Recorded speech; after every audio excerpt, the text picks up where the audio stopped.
Respected all parents and all my dear students, very good morning all of you. Students, welcome to the SST class. Today we will do the revision of chapter number 3 in civics, and the name of the chapter is Why Do We Need a Parliament? So all the students, in this chapter we will discuss about the roles of parliament. We will discuss the summary today. We will discuss the question answers. But before starting the chapter, students, I just want to know that how is your writing and learning work going on, and I just hope that you all are doing your writing and learning work sincerely.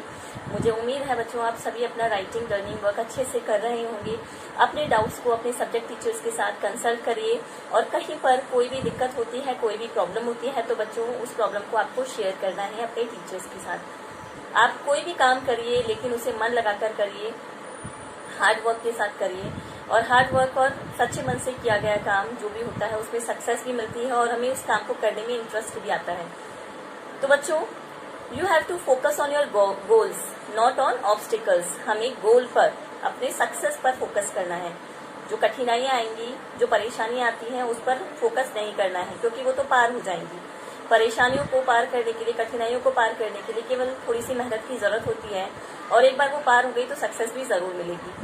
तो इसीलिए बच्चों, I hope मैंने जो भी बात कही है आप उस पर इम्प्लीमेंट करेंगे. अपने सब्जेक्ट टीचर्स के कांटेक्ट में रहिए, हार्ड वर्क करते रहिए. ये मत सोचिए कि अभी घर पर हैं तो कोई बात नहीं, बाद में काम कर लेंगे.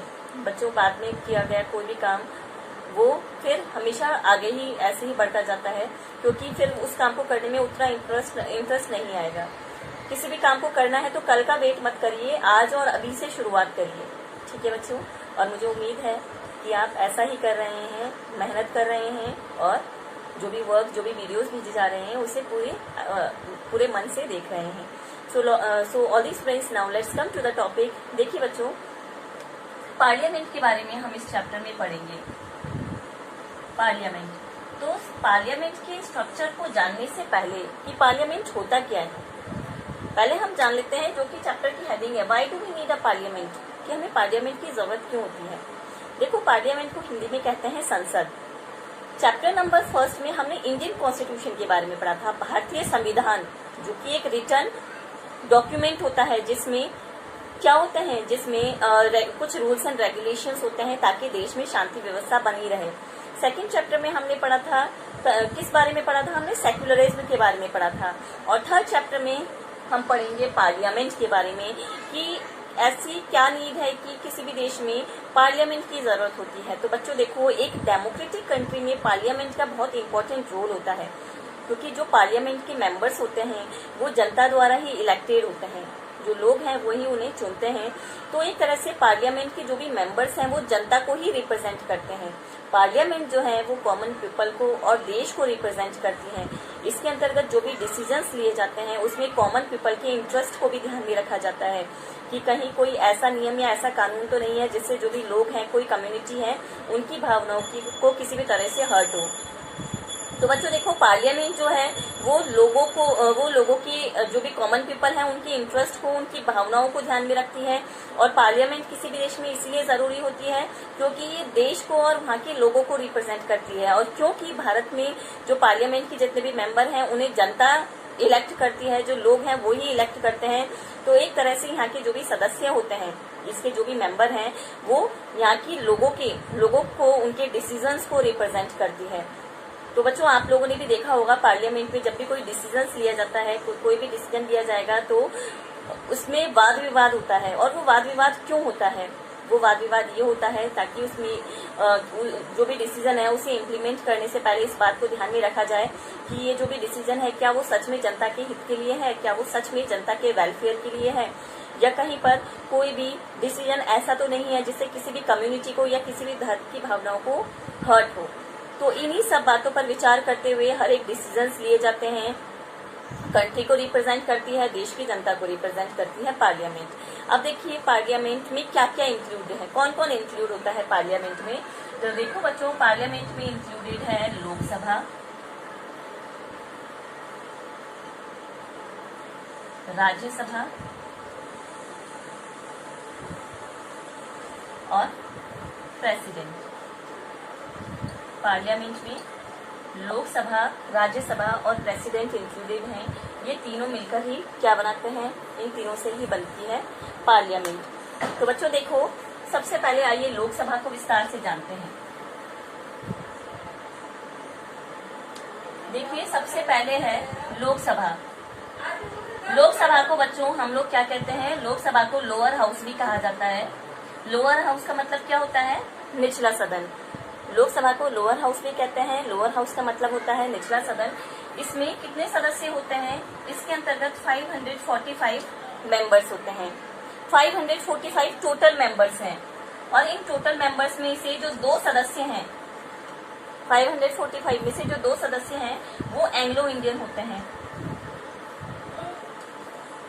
एंग्लो इंडियन का मतलब क्या है कि किसी भी पर्सन की अगर मान लीजिए मदर जो है वो ब्रिटेन से बिलोंग करती हैं, फादर इंडिया के हैं, या मदर इंडिया की हैं और फादर ब्रिटेन से बिलोंग करते हैं, तो इस तरह की जो भी पर्सन है उन्हें एंग्लो इंडियन कहा जाता है। तो जो 2 सीट्स हैं वो एंग्लो इंडियन लोगों के लिए रिजर्व है। तो देखिए 545 में से 543 तो इलेक्टेड होते हैं, बाकी के जो 2 मेंबर हैं, जो 2 सीट्स हैं वो एंग्लो इंडियन के लिए रिजर्व होती हैं। सेकेंड है बच्चों राज्यसभा। देखिए राज्यसभा को क्या कहा जाता है, राज्यसभा को अपर हाउस भी कहा जाता है। अपर हाउस का क्या मतलब है, अपर हाउस का मतलब होता है ऊपरी सदन। इसमें कितने सदस्य होते हैं, इसमें सदस्य होते हैं 245 इसमें मेंबर्स होते हैं, जिसमें से इन 245 मेंबर्स में से जो 12 मेंबर्स हैं, इन 245 मेंबर्स में से 12 मेंबर्स हैं वो किसके द्वारा नॉमिनेटेड होते हैं, वो नॉमिनेटेड होते हैं प्रेसिडेंट के द्वारा। देखो जब 245 में से 12 जब गए तो कितने हो गए, 233। तो जो 233 जो मेंबर्स हैं वो तो चुने जाते हैं और बाकी के जो 12 मेंबर्स होते हैं वो प्रेसिडेंट के द्वारा नॉमिनेटेड हैं। तो ये तो हुआ बच्चों राज्यसभा का स्ट्रक्चर। राज्यसभा में कितने मेंबर्स होते हैं और उन्हें किस तरह से चुना जाता है। अब देखिए वापस से हम उसी पॉइंट पर आते हैं।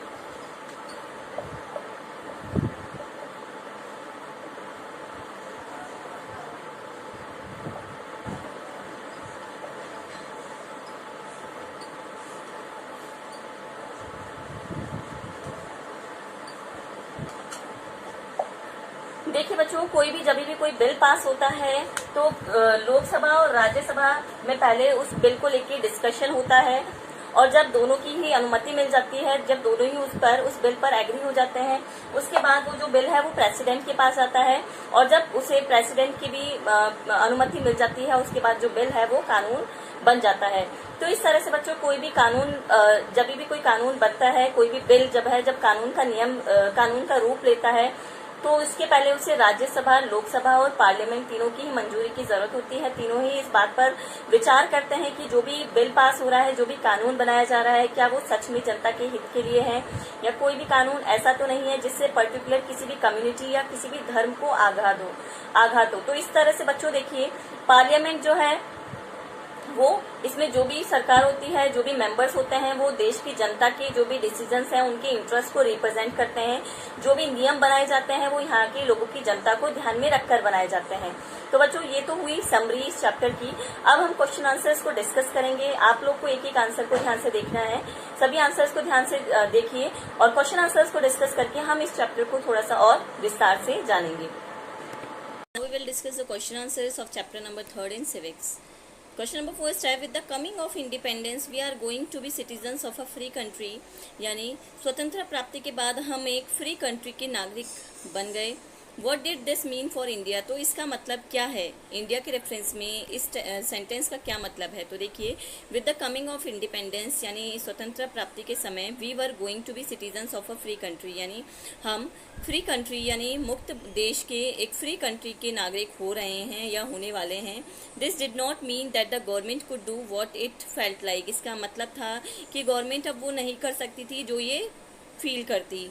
इट मीन्ड इसका मतलब था that the government had to be sensitive to people's needs and demands, कि अब जो गवर्नमेंट है उसे लोगों की नीड्स को और लोगों की डिमांड्स को लेकर अब सेंसिटिव होना पड़ेगा, या जो भी लोगों की डिमांड है, जो भी लोगों की नीड है उसको लेकर ही उन्हें अब कानून बनाना पड़ेगा।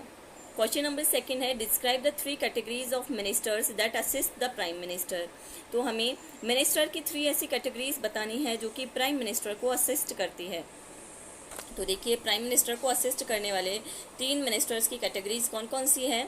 The 3 categories of council of ministers are the cabinet ministers, ministers of state और डिप्यूटी मिनिस्टर्स। ये तो 3 जो मिनिस्टर जो काउंसिल ऑफ मिनिस्टर्स हैं, ये 3 ऐसी कैटेगरीज हैं जो कि प्राइम मिनिस्टर को असिस्ट करती हैं। कौन कौन सी है? Cabinet ministers, ministers of state और डिप्यूटी मिनिस्टर्स।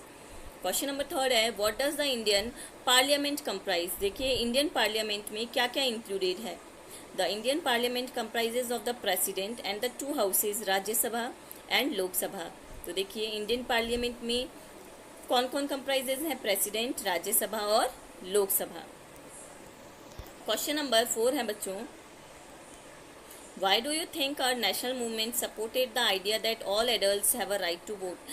आपको ऐसा क्यों लगता है कि हमारे नेशनल मूवमेंट ने इस आइडिया को सपोर्ट किया कि जितने भी एडल्ट हैं उन सभी को राइट या अधिकार प्राप्त है कि वो वोटिंग दे, वोट करके जो भी अपने नेता हैं, जो भी मिनिस्टर हैं या जो भी देश की गवर्नमेंट है उन्हें चुने।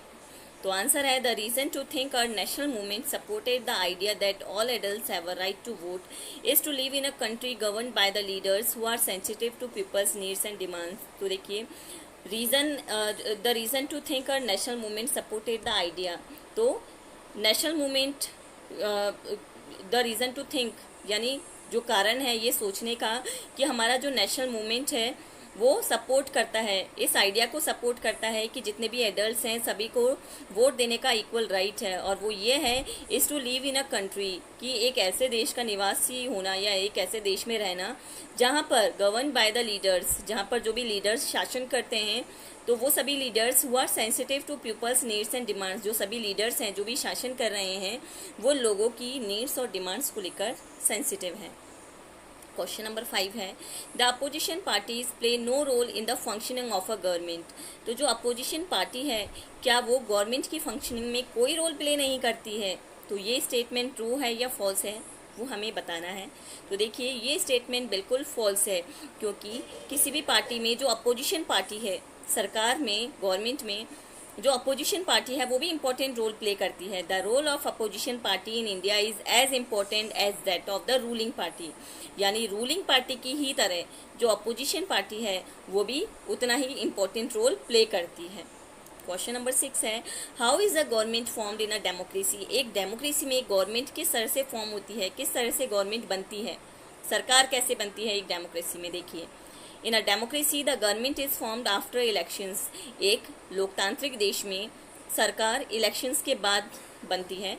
आफ्टर द इलेक्शंस, चुनाव के बाद, अ लिस्ट इज प्रिपेयर्ड, एक लिस्ट प्रिपेयर होती है which indicates the winner of each Lok Sabha seat, जिसके अंतर्गत सभी जो लोकसभा सीट में से जो भी विनर हैं वो उसको लिस्ट में उनका नाम इंडिकेट होता है।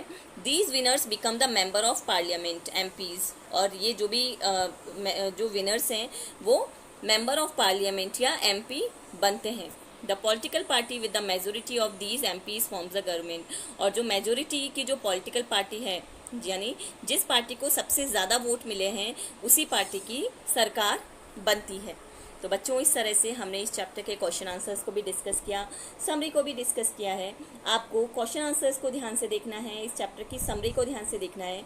और कहीं पर किसी भी तरह का डाउट होता है बच्चों तो आप मुझे किसी भी समय कॉल कर सकते हैं, मुझसे बात कर सकते हैं। So all these friends you can share your doubt with me, you can tell your problem to me anytime.